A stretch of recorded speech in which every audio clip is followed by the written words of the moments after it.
Hello friends, welcome to पाठशाला point. स्वागत है आपका पाठशाला पॉइंट में। लास्ट क्लास में हमने मैकेनिक्स से स्टार्ट किया था और उससे रिलेटेड कुछ बेसिक टर्म्स और सरल मशीन्स को हम पढ़ लिए थे। आज पढ़ते हैं उसके आगे के टॉपिक को, जिसमें हमारा टॉपिक है जो न्यूटन्स लॉ ऑफ मोशन। तो आइए स्टार्ट करते हैं न्यूटन्स लॉ ऑफ मोशन को, समझते हैं कि उसमें आखिर होता क्या है। तो किसी वस्तु के गति के बारे में जो सबसे पहले विचार दिया था वो गैलीलियो और न्यूटन ने दिया था। ठीक है, सबसे पहले विचार किसने दिया? गैलीलियो और न्यूटन ने दिया। इसके बाद 1687 में न्यूटन ने अपनी एक पुस्तक लिखी जिसका नाम क्या था? प्रिंसिपिया था। ठीक है, इनका पूरा नाम आइजैक न्यूटन होता है। तो न्यूटन ने अपनी एक पुस्तक लिखी प्रिंसिपिया। उसी में किसी वस्तु के गति के संबंध में 3 नियम दिए थे जिनको गति का नियम कहा गया। तो आइए इन तीनों नियम को हम एक एक करके समझते हैं। पहला नियम जो है गति का प्रथम नियम, जिसको हम क्या कहते हैं? जड़त्व का नियम भी कहते हैं।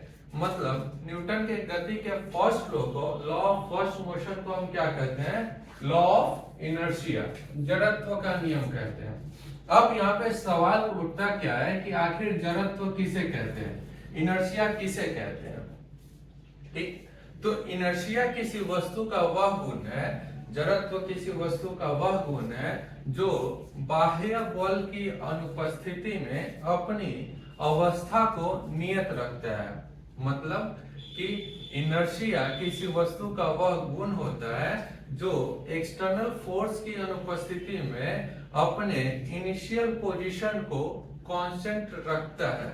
मतलब कि जब तक किसी वस्तु पर एक्सटर्नल फोर्स नहीं लगेगा वो अपने पोजीशन में चेंज, वस्तु अपने पोजीशन में चेंज नहीं करेगा या वस्तु के पोजीशन में चेंज नहीं होगा। ठीक, तो ये होता है इनर्शिया। किसी भी वस्तु के पोजीशन में चेंज होने के लिए, उसके शेप में चेंज होने के लिए उस पे एक्सटर्नल फोर्स लगना जरूरी होता है। ठीक है, तो इनर्शिया से हमें इनर्शिया क्या होता है हमें पता चल गया कि किसी वस्तु की वह क्वालिटी जिसमें एक्सटर्नल फोर्स के अब्सेंस में उसका जो पोजीशन होता है वो कांस्टेंट होता है। ठीक, अब क्या होता है कि इनर्शिया जो होता है वो द्रव्यमान का माप होता है। जड़त्व जो होता है वो द्रव्यमान का माप होता है। जिस वस्तु का द्रव्यमान ज्यादा होगा इनर्शिया उसका ज्यादा होगा, और जिस वस्तु का द्रव्यमान कम होगा इनर्शिया उसका कम होगा। ठीक है, जैसे मान लीजिए आपको कोई भारी वस्तु उठानी है तो आपको क्या लगाना पड़ेगा? ज्यादा बल लगाना पड़ेगा। और कोई आपको हल्की वस्तु उठानी है तो आपको कम बल लगाना पड़ेगा। तो ये जड़त्व का नियम हो गया, जड़त्व हो गया। अब गति के प्रथम नियम से हमें क्या प्राप्त होती है? तो गति के प्रथम नियम से हमें बल की परिभाषा प्राप्त होती है। ठीक है, तो बल क्या हो जाता है? यहां से बल क्या हम बल को डिफाइन कर सकते हैं कैसे कि बल वह बाह्य कारक है, बल वह बाह्य कारक है जो किसी वस्तु पर आरोपित होकर उसकी अवस्था में परिवर्तन करता है। मतलब फोर्स जो है एक एक्सटर्नल क्या है? क्वांटिटी है जो किसी ऑब्जेक्ट पे अप्लाई होता है और उसके शेप में या उसके पोजीशन में क्या लाता है? चेंज लाता है। अब अगला जो टॉपिक है वो क्या है कि दैनिक उपयोग देखने को कहाँ मिलता है? जड़त्व का जो है उपयोग वो कहाँ देखने को मिलता है? तो आप देखे होंगे जब बस खड़ी रहती है और रेस्ट पोजीशन से अचानक क्या होता है? चलना स्टार्ट कर देती है बस। तो जैसे स्थिर बस जब अचानक चलना स्टार्ट करती है तो व्यक्ति जो है वो पीछे, उसको पीछे की ओर क्या लगता है? झटका लगता है। तो ये क्यों होता है? ये इनर्शिया के कारण होता है। उसके बाद इसके अपोजिट जब क्या होता है कि बस चल रही है और अचानक ब्रेक लगा तो क्या होगा? व्यक्ति जो है वो पीछे आगे की तरफ झुक जाएगा, व्यक्ति आगे की तरफ झुक जाएगा। तो ये भी किसके कारण होता है? इनर्शिया के कारण होता है। या फिर ऐसा होता है, वैसे तो चलती ट्रेन या बस से नहीं उतरना चाहिए लेकिन फिर भी कुछ महान लोग जो है वो उतरते हैं। तो आप देखे होंगे कि चलती ट्रेन या बस से उतरने पे गति की दिशा में व्यक्ति को कुछ दूर तक क्या होता है, दौड़ना पड़ता है। तो ये किसके कारण होता है, ये भी इनर्शिया के कारण होता है। ठीक है, तो ये था हमारा गति का पहला नियम। तो गति के पहले नियम में हमने क्या पढ़ा, एक तो इनर्शिया क्या होता है वो समझा, दूसरा कि बल की परिभाषा जो है वो हमें गति के पहले नियम से मिलती है, और तीसरा कि इसका दैनिक उपयोग क्या है। अब सवाल यहाँ से किस तरह से आ सकते हैं, किस टाइप के क्वेश्चन आ सकते हैं, तो सवाल यहाँ से दो तरह से आता है। एक आपका क्या आएगा कि क्वेश्चन ये आ सकता है कि बल की परिभाषा गति के किस नियम से प्राप्त होती है। आपका ऑप्शन रहेगा ए गति का प्रथम नियम, बी गति का द्वितीय नियम, और सी गति का तीसरा नियम, और डी इनमें से कोई नहीं। आप इसका आंसर क्या हो जाएगा, गति का पहला नियम। या फिर दूसरा हो जाएगा, दूसरा क्वेश्चन कैसे आ सकता है, तो दूसरा क्वेश्चन आपका इस तरह से आ सकता है कि आपको इस एग्जाम्पल में या जो दैनिक उपयोग है इसमें से कोई एक कंडीशन आपको गिवन रहेगा और बताया पूछा जाएगा आपसे कि ये किस कारण से होता है। जैसे कि चलती गाड़ी में ब्रेक लगने पर बैठा आदमी आगे झुक जाता है, इसके क्या कारण है या गति के किस कारण से होता है। तो ऑप्शन आएगा जड़त्व का नियम, गति का दूसरा नियम, गति का तीसरा नियम। याद रखिएगा कि जड़त्व के नियम ही क्या होता है, गति का पहला नियम। तो आपका आंसर क्या हो जाएगा, जड़त्व का नियम। तो इस तरह से गति के पहले नियम से जो है आपका क्या आता है, आपके क्वेश्चन आते हैं। ठीक, अब बात करते हैं आगे बात करते हैं। तो हमारा एक टॉपिक है संवेग, मोमेंटम। वो क्या होता है, तो संवेग जो होता है वस्तु का द्रव्यमान और वेग का गुणनफल संवेग कहलाता है, मोमेंटम कहलाता है। इसको हम किससे डिनोट करते हैं, तो इसको कैपिटल पी से हम लोग डिनोट करते हैं। मतलब अगर मान लीजिए किसी वस्तु का द्रव्यमान m है, अगर किसी वस्तु का द्रव्यमान जो है वो क्या है, m है, और उसका वेग जो है v है, तो मोमेंटम क्या हो जाएगा, P is equal to M भी हो जाएगा। मतलब द्रव्यमान और वेग का गुणनफल क्या कहलाता है, मोमेंटम कहलाता है। अब मान लीजिए कि m जो है हमारा कांस्टेंट है, m जो क्या है वो कांस्टेंट है, ठीक है। तो P क्या हो जाएगा, डायरेक्टली प्रोपोर्शनल टू v हो जाएगा। मतलब क्या कि जिस वस्तु का वेग ज्यादा होगा, जिस वस्तु का वेलोसिटी ज्यादा होगा, उस वस्तु का मोमेंटम भी क्या होगा, ज्यादा होगा। उस वस्तु का मोमेंटम भी ज्यादा होगा। तो ये क्या हो गया, मोमेंटम। ठीक, तो P हमने पढ़ लिया, मोमेंटम। अब देखिए, अब बात करते हैं गति के दूसरे नियम की। गति का दूसरा नियम क्या कहलाता है कि संवेग परिवर्तन की दर उस पर आरोपित बल के समानुपाती होता है। संवेग परिवर्तन की दर मतलब rate of change of momentum क्या हो जाएगा, rate of change of momentum. यही तो है संवेग परिवर्तन की दर उस पर आरोपित बल के समानुपाती होगा, मतलब डायरेक्टली प्रोपोर्शनल टू फोर्स हो जाएगा। ठीक है, यही हमारा क्या कहलाता है, गति का दूसरा नियम कहलाता है।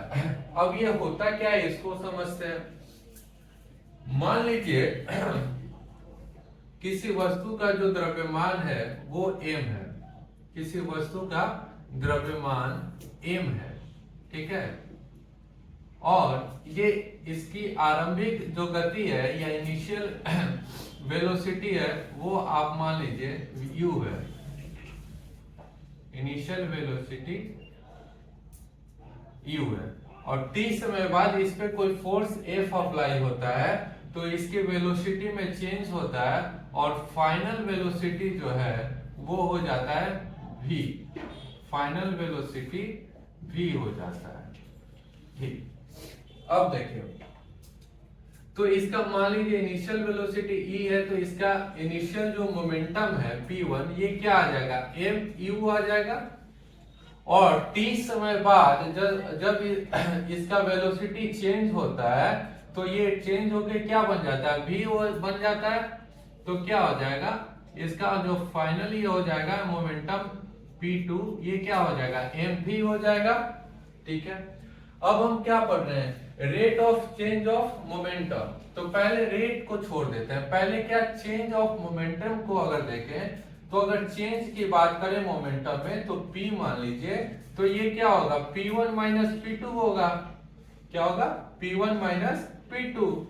अब p1 की जगह हम क्या लिखेंगे, m लिखेंगे, mu और माइनस mv, मतलब क्या हो जाएगा सॉरी p2 माइनस p1 होगा, p2 माइनस p1 हो जाएगा, मतलब क्या हो जाएगा, mv और माइनस mu। तो m कॉमन आ जाएगा, क्या आ जाएगा, v माइनस u। ठीक है, अब अगला देखते हैं रेट की बात। तो ये क्या कहता है, फोर्स जो होता है डायरेक्टली प्रोपोर्शनल टू होता है rate of change of momentum. तो चेंज आ गया मोमेंटम में v माइनस u, और कभी भी रेट की बात करते हैं तो t से क्या करते हैं, उसको डिवाइड कर देते हैं, तो हमारा आ जाता है रेट आ जाता है। ठीक है, तो लॉ ऑफ सेकेंड मोशन या सेकेंड लॉ ऑफ मोशन जो है यही तो कहता है कि rate of change of momentum जो है वो डायरेक्टली प्रोपोर्शनल टू फोर्स होता है। तो यही तो है। अब v minus you upon T क्या होता है, ये a होता है एक्सेलरेशन, तो यहां से f इज इक्वल टू क्या आ जाएगा, ma आ जाएगा, f इज इक्वल टू क्या आ जाएगा, ma आ जाएगा। यहां से एक स्टेप और हम लिख सकते हैं कि जब हम ये प्रोपोर्शनल का साइन हटाते हैं तो एक कांस्टेंट लगाते हैं और फिर ये ma हो जाएगा। ठीक है, तो यहां से f is equal to ma आ जाएगा। तो इस तरह से हमारा सेकेंड लॉ ऑफ मोशन से क्या आता है, तो सेकेंड लॉ ऑफ मोशन से जो है आपका ये फॉर्मूला, फोर्स का जो फॉर्मूला है हम इसे फाइंड आउट कर सकते हैं। ठीक है, फोर्स का फॉर्मूला हमने कैसे निकाला, चेंज ऑफ मोमेंटम होता है, rate of change of momentum जो होता है वो डायरेक्टली प्रोपोर्शनल टू फोर्स के होता है। अगर किसी वस्तु का द्रव्यमान m है, इनिशियल वेलोसिटी u है, t समय बाद उसका वेलोसिटी जो है चेंज हो जाता है v, तो इनिशियल मोमेंटम क्या हो जाएगा, p1 mu, और फाइनल मोमेंटम क्या हो जाएगा, mv। अगर मोमेंटम चेंज इन मोमेंटम की बात करें तो p2 माइनस p1, यहां से m कॉमन आ जाएगा, v माइनस u। और हमने पढ़ा कि rate of change of momentum, तो रेट कभी भी निकालते हैं तो हम t से क्या करते हैं, डिवाइड कर देते हैं, तो यहां से हमारा क्या आ जाएगा, f is equal to ma आ जाएगा। ठीक है, अब क्या है कि अब हमें जो है ये हमारे किसी काम का नहीं है, किसी काम का नहीं है, क्योंकि हमसे एग्जाम में ये तो पूछेगा नहीं कि आप f is equal to ma को फाइंड आउट करके दिखाइए। हमसे क्या पूछेगा, हमसे ये पूछेगा कि बल का जो फॉर्मूला है, बल का जो व्यंजक है वो गति के किस नियम से प्राप्त होता है। आपके ऑप्शन रहेंगे और दिए रहेंगे गति का पहला नियम, गति का दूसरा नियम, गति का तीसरा नियम, और इनमें से कोई नहीं। आपको आंसर पता रहेगा तो आप टिक मार दीजिएगा गति के दूसरे नियम पे, क्योंकि ठीक है, तो इसलिए हमें इस बात पे ध्यान देना नहीं है, बस ये समझने के लिए था कि आखिर f is equal to ma कैसे आता है। और हमारा एग्जाम क्या होता है, एमसीक्यू में होता है, इसलिए हमें इन बातों को ध्यान नहीं रखना है। ठीक है, अब क्या होता है कि गति के दूसरा नियम जो है इसका दैनिक प्रयोग कहाँ होता है, डेली यूज कहाँ होता है, तो डेली यूज बता कहाँ हो सकता है, बताइए। जब कोई खिलाड़ी, जब कोई क्रिकेटर कैच करता है किसी बॉल को, तो आप देखे होंगे क्या कि जिस गति से वो बॉल जो है उसके हाथ की तरफ आता है, तो वो कैच करने के बाद या कैच करते समय वेलोसिटी के डायरेक्शन में क्या करता है, अपने हाथ को पीछे करते हुए फिर उस बॉल को क्या करता है, कैच करता है। ये पहला आपका इसका डेली यूज हो गया। दूसरा क्या कि किसी गाड़ी में झटका से बचने के लिए शॉक एब्जॉर्बर लगाया जाता है या स्प्रिंग वगैरह लगाया जाता है। ये आपका क्या हो गया, दूसरा नियम हो गया। और अगर हल्की और भारी गेंद को एक समान अगर गतिशील है, अगर हल्की गेंद और दूसरा क्या एक भारी गेंद एक समान गतिशील है, तो जो गेंद हल्की है उसको कैच करना क्या होगा, आसान होगा। ठीक है, तो ये हो गया आपके गति के दूसरे नियम का डेली यूज हो गया। तो हमने ये समझ लिया, गति का दूसरा नियम समझ लिया और गति का पहला नियम समझ लिया, और साथ ही यहाँ पे एक मोमेंटम का कॉन्सेप्ट समझा, क्योंकि समझना इसलिए जरूरी था क्योंकि गति का दूसरा नियम जो है वो मोमेंटम से रिलेटेड है। तो हमें इसके प्रूफ पे नहीं ध्यान देना है, क्योंकि हमारा एग्जाम स्कूल वाला एग्जाम या स्कूल में जो क्वेश्चन आते थे कि F = ma को प्रूफ करके दिखाइए, तो वो हमसे पूछा नहीं जाएगा, इसलिए वो हमारे लिए उतना इम्पोर्टेंट नहीं होता है। हमारा कोई एग्जाम जो होता है या कोई भी कॉम्पिटिटिव एग्जाम जो होता है वो MCQ के फॉर्म में पूछता है, इसलिए हमें सिर्फ इतना ध्यान रखना है कि गति के दूसरे नियम से है गति के दूसरे नियम से क्या होता है, हमें बल की परिभाषा बल का फॉर्मूला या बल का व्यंजक प्राप्त होता है। तो मुझे उम्मीद है कि आप लोग के दो नियम समझ गए होंगे। अब बात करते हैं गति के तीसरे नियम की। तो गति के तीसरे नियम की बात करें तो गति का तीसरा नियम जो होता है, तीन बातें इसमें ध्यान रखना है। पहला क्या, क्रिया प्रतिक्रिया, दूसरा बराबर और विपरीत, और तीसरा अलग वस्तु विभिन्न वस्तु, मतलब action reaction equal and opposite but different bodies. ये होता है हमारा गति का तीसरा नियम। गति का तीसरा नियम क्या होता है, पहला क्रिया प्रतिक्रिया। इसमें किन बातों को ध्यान रखना है, क्रिया प्रतिक्रिया, क्रिया प्रतिक्रिया। दूसरा क्या, बराबर और विपरीत, बराबर और विपरीत, और तीसरा विभिन्न वस्तु।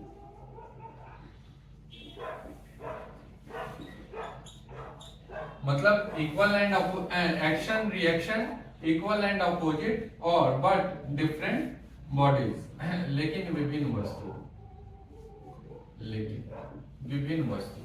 ठीक है, मतलब क्या है, इन तीनों पॉइंट का क्या मतलब है, action reaction with equal and opposite but different bodies, यही तीन बात ध्यान रखना। और गति का तीसरा नियम हमारा ये कंप्लीट करता है। ये तीन बातें जो है ये गति के तीसरे नियम को कंप्लीट करता है।